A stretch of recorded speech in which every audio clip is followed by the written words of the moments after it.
un poignard dans le sein de son modèle. Et tout palpitant d'enthousiasme, de terreur, achève rapidement le tableau de l'agonie de sa victime.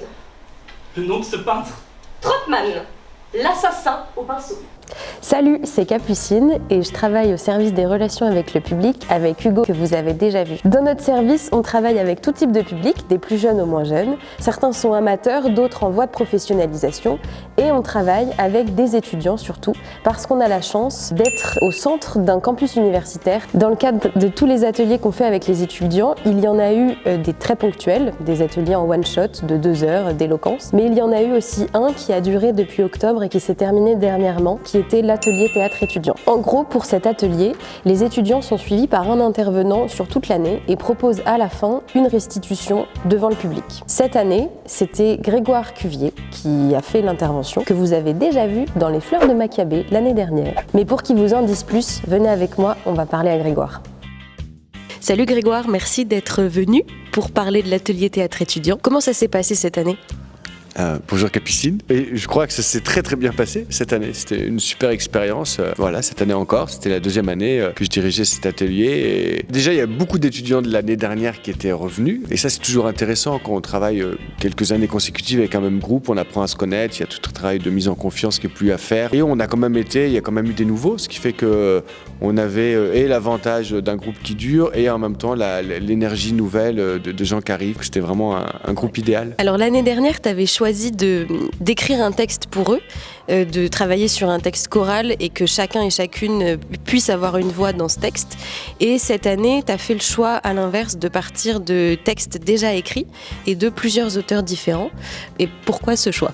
J'ai eu envie de partir sur l'idée d'un cabaret littéraire ou d'un cabaret théâtral. Du coup, j'ai commencé à chercher des textes qui pouvaient sembler, pour moi, rentrer en résonance. Et c'est vrai qu'il y a une continuité avec l'année dernière sur l'absurde. Et là, on l'a décliné, on est allé chercher à différents endroits, puisqu'il y avait des textes du Billard, il y avait des textes Valère Novarina, il y a eu des textes de Beckett, il y a même eu du Pomera, qui n'est pas forcément un grand auteur d'absurde, mais on allait puiser dans quelques scènes de la réunification des 2 Corées. Et le défi, c'était de construire un spectacle cohérent avec des univers textuels parfois totalement aux antipodes. Moi, j'ai le sentiment que ça a été réussi, ce pari, et notamment parce qu'il y avait ce groupe de jeunes acteurs et actrice qui s'est énormément investi, qui a mis une énergie folle là-dedans. C'était effectivement très réussi, bravo. Qu'est-ce qui est pas possible? Vous pouvez pas vous marier. J'ai bien réfléchi, je peux pas. Donc vous êtes en train de voir un extrait du cabaret littéraire pensé par Grégoire. Mais maintenant, laissons les étudiants raconter leur expérience. On n'avait pas dès le début l'idée exacte de ce qu'on allait faire. Et ça, je trouve que c'est sympa parce qu'on s'est vraiment approprié l'expérience cette année.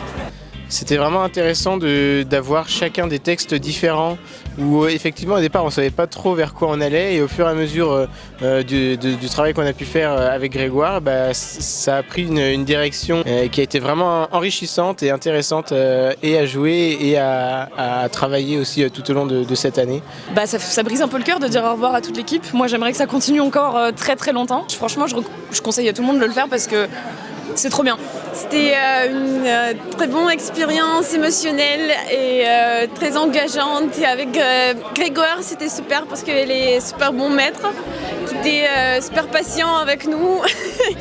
En travaillant, en testant des trucs, cette pièce, on a co-créé ce spectacle avec donc des mises en scène surtout très amusantes à jouer. Et voilà, il a fait un spectacle dont on est vraiment fiers et qui a beaucoup plu et qui a surpris. Et en tout cas, voilà, donc c'est vraiment une grande fierté d'avoir présenté ce soir. Moi, je pense que ça m'a laissé une douzaine d'amitiés, tout simplement. C'est très beau. C'est juste des vies qui sont croisées et c'est super plaisant. Le théâtre, ça apporte tellement pour avoir confiance en soi, pour vivre des émotions fortes, parce que quand on se met dans la peau d'un personnage, en fait, on essaye de ressentir les émotions que vit ce personnage-là. Je trouve ça super beau, en fait, de se mettre à la place de quelqu'un pendant l'espace d'une scène ou d'une pièce. Je pourrais bien quelque chose. Oh, je vous retiens avec votre restaurant turc. Je crois que le mieux, si vous avez faim, ce serait qu'on s'en aille. C'est exactement ce que vous m'avez dit chez moi tout à l'heure.